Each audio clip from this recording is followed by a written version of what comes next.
Hi, everybody. Welcome to the Insurance Journal's Academy of Insurance's weekly webinar after show.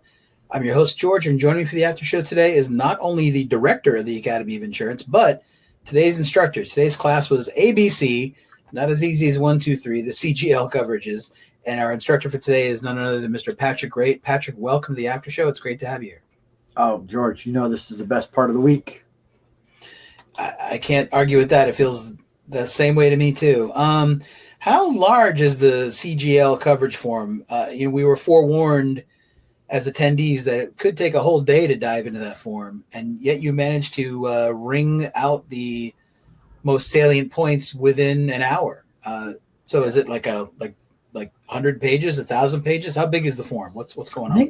I think the coverage form itself might be 16 pages, but I mean there's so much detail. I mean, we took, for example, the pollution exclusion is something that in other formats I've taken upwards of an hour to talk about, and is just so full. And so, we really kept it fast paced today.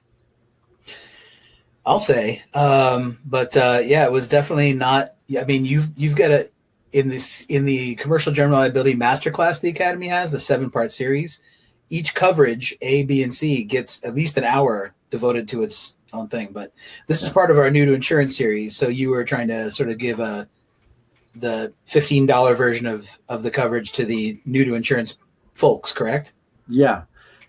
I mean, there was a lot of places where, usually I talk a lot more about certain topics that we just had to compress it down so that we could get the whole thing in. The idea being that it's an introduction, not a full out. You got to understand every piece of it. Got it. So one of the coverages, I think it was B, but I'm not sure. Talked about slander or libel. Is that coverage B? Coverage B. Yep. Personal advertising injury.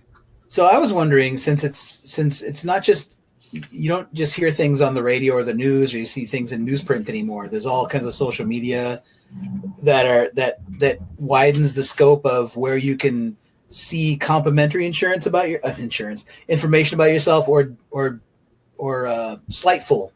I don't even know if that's a real word. Is it harder to insure people against slander or libel in the digital age, Patrick, do you feel, or is it easier to spot those things, or what do you think? Yeah, I think that the exposure has increased, exponentially, right? I mean, because it used to be that insureds would have to have a platform in some way in order to publish material. Today, it doesn't take very long for any business out there, to start a website or to have a social media accounts. And the fact is that they could publish something in any of those places that they have, and it's out there forever. And they've got this exposure sitting out there in who knows how long. And so, I think that in some ways this is a more complex issue than it ever has been. Do you think coverage B needs a cyber endorsement now? Because it could happen on cyber, climates. No, I think we need to keep cyber over in the cyber bucket and get it away from the CGL. Keep it, yes. You mentioned exclusions under coverage C.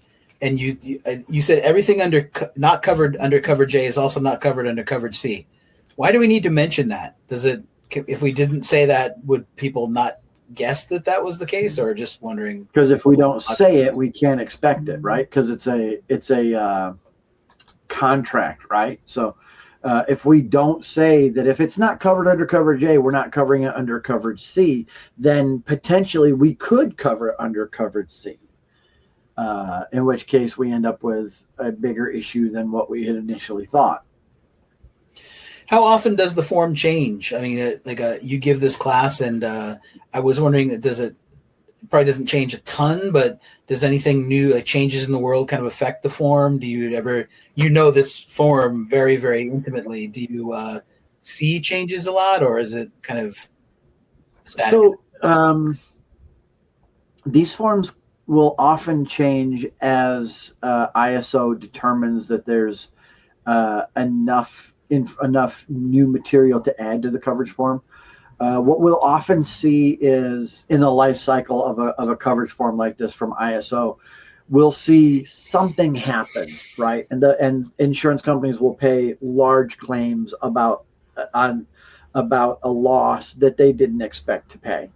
And so ISO will come back and go, okay, let's see if we can make an endorsement. And then what they'll do is they'll write an endorsement that changes or adds an exclusion or whatever it is. And they will put that in their file of things to include in the next iteration of the form. And so, it could be 10 years between new forms, and sometimes it could be shorter. It all depends on the things that come up that nobody anticipated, or how things change over time from a technological standpoint or a risk exposure standpoint. I was going to say it's probably technological at this point, because I don't think you can really find more ways to document bodily injury. I don't know. Just curious what your thoughts were, like how the form changes. Patrick, today was a new to insurance session, and we've got you one more time this year, October 16th. Auto insurance, you get what you pay for. Can you give us kind of any tidbits about what we can look forward to? In fact, I just recently got that kind of thought through that whole that hour. And so what we're going to talk about are some high level basics about auto coverage. And we're going to talk personal and business auto.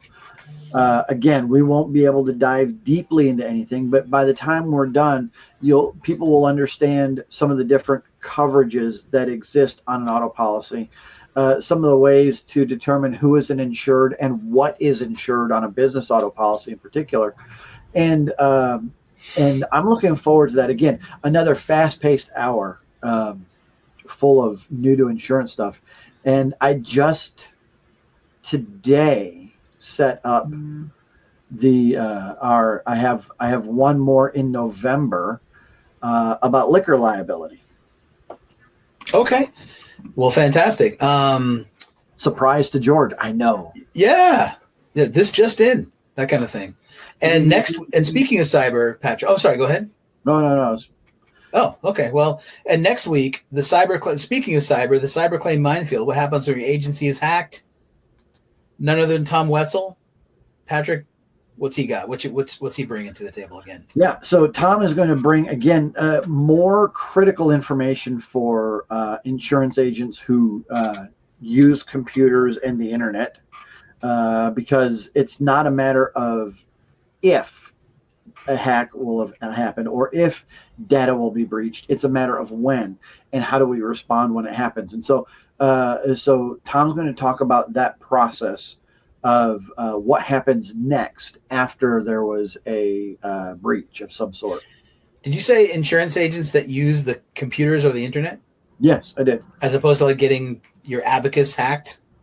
Yeah, well, the Abacus is almost impossible to hack unless it's a computer system I don't know anything about. The slide rule, almost impossible to hack. But everybody else who's using computers and or the internet today may have a problem. I have a story about a protractor that acquired a weird virus, but maybe that's something for Tom Wetzel's after show. I don't know. Not sure. Let's see what he says. So if a protractor got a virus, would that be an anti-tractor? Oh, that's a great one to leave this after show on, Patrick. Sharp as ever. The witticisms are flying. I love it. This is that time of the after show when we've got something pithy and fun from Patrick Wraight. So, Patrick, thank you so much. Yeah, I mean, you made my week with that. This is fantastic. So thank you so much for your class today, for your time, for your insight. You are the academy. You're the heart and soul of it. You add so much to everything, and I really appreciate it. You are the director of the Academy of Insurance. You are today's instructor. You were today's instructor, and you will be for as long as people catch that class on demand. So, Right.